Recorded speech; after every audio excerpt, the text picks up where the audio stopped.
welcome back to the garage, except today I'm not in the garage. As you can tell, I've got race cars behind me.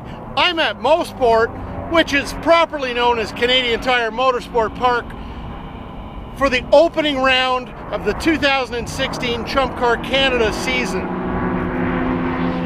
I'm shooting the race, that's why I'm wearing this oh so sexy orange vest. My workhorse this weekend is the all-new Nissan Titan XD, diesel powered, and I gotta tell you, this thing's been turning heads everywhere I've gone all week long. People absolutely love seeing this truck, especially other truck owners. But I've got a beef, and that comes with an awful lot of the people that I've been talking to, that they instantly compare it to an F-250 diesel, like a Super Duty, you know, the monster thing. And that's because that's the mindset people have. It's a diesel truck, it's big. And so they say, well, it won't tow as much as the F-250, it's not as tough a truck. You know what? That's crap. These guys aren't thinking about what this truck was built to do. Nissan's intentions when they built the Titan this time around was to bridge two segments. It's not a half-ton.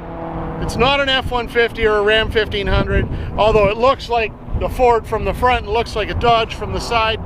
It's also not a 2500 series, a 3/4 ton. They built this truck for the guy that needs to tow something, preferably a fifth wheel, needs a little bit more oomph than the average half-ton can deliver, but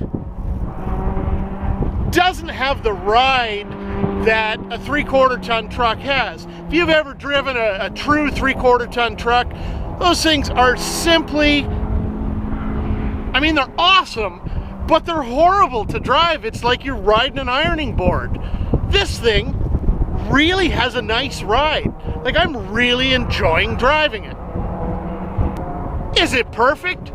Of course it's not perfect. Nothing's perfect. You know, I've been riding this thing around some of the trails in the back of the park here to get to some of my favorite shooting spots, and they're like many trails in rural Ontario, that they're quite tight, and a full-size truck just isn't going to cut it as an off-road truck. Sure, you got all these turds that build their brodozer trucks with, you know, giant rubber and okay, great. Go run it across the farmer's field, but you're not taking it down a trail. And really, you're not going to take this thing down many trails either. So that's not to say that it doesn't have the power to do it. It's got the power, it's got the traction, it's just too big. It's more of a comfortable work truck. It fits that niche, and that in between the full-on work truck and the mom's grocery getter. And that's what they were trying to build, and that's what they've succeeded in doing. Yes, at Chicago this year, they announced that they will build a half-ton version. Naturally, that will get more comparisons to, you know, the existing half-tons, and rightfully so. But for now, this isn't an apples to apples comparison with the other guys. This truck's got to be checked out on its own. Okay, so I really gotta say that the only thing that I don't like is the bed. Now, that's a problem with a pickup truck, conceivably. However, you know, the wheel arches of a pickup truck, they're a problem. They're a problem that every manufacturer has to deal with. You gotta have them, they gotta be there, but what do you do to make them more useful, make them less intrusive? Well, you look at the Ram as an example. They created this thing called the Ram box.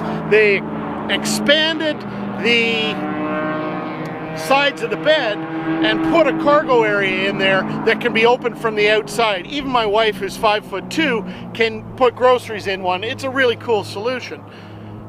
What Nissan has chosen to do is they've gone the other way, and they've gone inside the wheel arches and created a box there with a locking waterproof lid so that you could conceivably still put your groceries and stuff in there, except that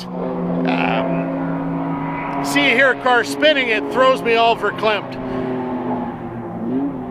You could conceivably put your groceries inside these things, except that you have to climb up into the bed to access them.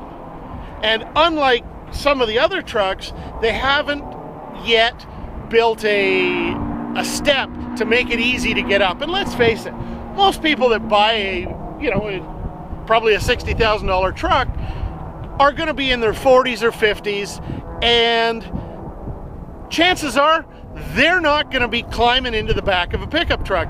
That's what they've got kids for, or younger employees, or whatever.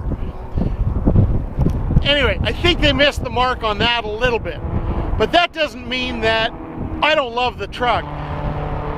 The bed has been built around a fifth wheel shoe, so that the guy that's going to tow a race car trailer, a horse trailer, a boat with a fifth wheel, this truck's designed specifically for that purpose. The mounts are right there in the bed, and soon the trucks are going to start arriving with an actual shoe in them, I believe. And, that's the thing that the other manufacturers just aren't doing. So, kudos to them. I think they're going to sell a ton of them. Looking at the eyeballs from other pickup drivers, for sure they've hit the nail on the head. They've definitely got other buyers' interests, and that's probably the most important thing. So thanks for hanging out with me. Enjoy the truck. I'm enjoying the truck. I gotta go back and shoot race cars. Peace out.